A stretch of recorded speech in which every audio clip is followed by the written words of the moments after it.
Terima kasih Anda masih bersama kami di iNews Malam. Pemirsa, polisi menangguhkan penahanan belasan mahasiswa Trisakti tersangka kasus demo ricuh di Balai Kota Jakarta. Mewakili teman-temannya, seorang mahasiswa meminta maaf atas kegaduhan yang sempat terjadi.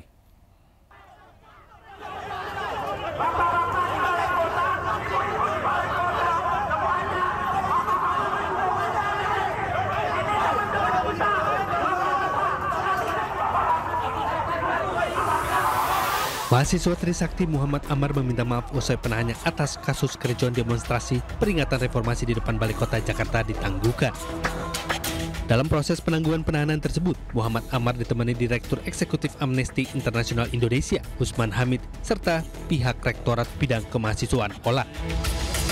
Setelah menandatangani berkas penangguhan penahanan, 16 mahasiswa yang sebelumnya ditetapkan menjadi tersangka dipulangkan dan kini mereka diwajibkan lapor diri.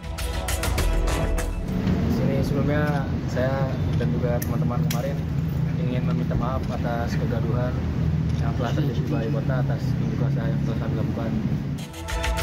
Sebelumnya polisi tetapkan 16 mahasiswa sebagai tersangka dalam kericuan demonstrasi peringatan 27 tahun reformasi 21 Mei 2025. Mereka ditahan atas dugaan pengeroyokan dan penganiayaan terhadap aparat polisi. Dari tim liputan iNews melaporkan. Beralih ke informasi lain, pemirsa, membuat Gubernur Jawa Barat Deddy Mulyadi marah. 20 supporter Persikas Subang yang menggelar aksi Selamatkan Persikas ditangkap Polres Subang. Usai diperiksa dan didata, mereka akhirnya dipulangkan. 20 orang supporter Persikas ini dipulangkan Satreskrim Polres Subang usai diperiksa dan didata pada Kamis malam. Mereka ditangkap polisi usai menggelar aksi Selamatkan Persikas di acara Gubernur Jawa Barat Deddy Mulyadi di Kecamatan Ciasem, Subang pada Rabu malam. Menurut salah seorang supporter Persikas, aksi dilakukan karena tim kebanggaan mereka, Persikas Subang, yang berkompetisi di Liga 2 akan dijual pihak manajemen. Mereka ingin meminta Bupati Subang yang hadir di acara tersebut juga menyelamatkan Persikas dari rencana penjualan. Sementara itu, Polres Subang berdalih hanya mendata dan memastikan mereka benar-benar supporter Persikas dan bukan penyusup yang akan berbuat onar. Mungkin rekan-rekan itu ingin menyuarakan aspirasi karena tim kebanggaan Kota Subang sedang ada rumor akan beralih ke Sumatera Selatan. Dan mungkin untuk penyampaian aspirasinya kita sangat menyayangkan karena tidak sesuai dengan timing dan kondisinya. Mungkin juga bisa jadi pembelajaran untuk kita bagaimana untuk menyampaikan pendapat. Pernyataan tersebut adalah kami ingin betul-betul orang-orang tersebut merupakan supporter Persikas dan tidak disusupi oleh oknum-oknum lain yang punya maksud yang tidak baik. Sehingga kami datakan pada saat itu, namun ketika kami hubungi pihak orang tua maupun pihak yang bersangkutan, HP-nya tidak aktif, sehingga kami secara persuasif mendatangi. Sebelumnya pada Rabu malam, Gubernur Jawa Barat Deddy Mulyadi mengamuk saat tengah mengisi acara di Subang, Jawa Barat. Ia kesal dengan sekelompok supporter bola yang meneriakan yel-yel untuk menolak klubnya dijual yang dianggap tidak punya etika. Hai, berhenti kamu! Duduk! Ini bukan forum Persikas, ini forum saya.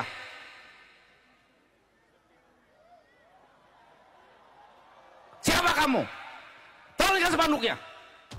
Gubernur Jawa Barat Deddy Mulyadi mengamuk saat hadir di acara Nganjang Karakyat di Desa Sukamandi Jaya, Kecamatan Ciasem, Subang, Rabu 28 Mei 2025.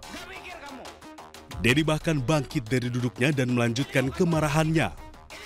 Ia naik pitam ketika sekelompok orang membentangkan spanduk yang menolak dijualnya klub sepak bola Persikas Subang, disertai teriakan yel-yel yang mengganggu jalannya acara. Ngaku anak muda, ngaku berpendidikan, nggak punya ini penderitaan rakyat dan urusan Persikas. Urusan Persikas bukan di sini di lapangan dan bukan urusan saya. Kamu ada orang menderita lagi diselamatkan, kamu teriak Persikas. Siapa kamu? Masuk sini. Cari siapa orangnya dengan saya sini. Deddy Mulyadi marah karena saat insiden terjadi ia tengah berdiskusi dengan ibu 4 anak yang ditinggal suaminya menikah lagi. Usai kejadian, Deddy pun memberikan penjelasan di akun Instagram pribadinya. Ia menyebut kemarahannya bukan soal penolakan kritik, melainkan soal sikap dan etika dalam menyampaikan aspirasi. Saya malam itu marah karena ada sekelompok orang yang tidak memiliki adab dalam hidupnya. Di saat air mata jatuh karena rasa empati pada derita seorang ibu yang memiliki 4 anak dan membiayai mereka hanya dengan memungut botol-botol bekas, tetapi anaknya bisa tumbuh dengan baik. Suaminya menikah lagi dengan orang lain. Ini berteriak yel-yel untuk menyelamatkan Persikas karena klubnya berpindah tempat dibeli oleh pihak lain. Tentunya sikap ini adalah sikap yang tidak beradab, yang menempatkan sebuah masalah tidak pada tempat.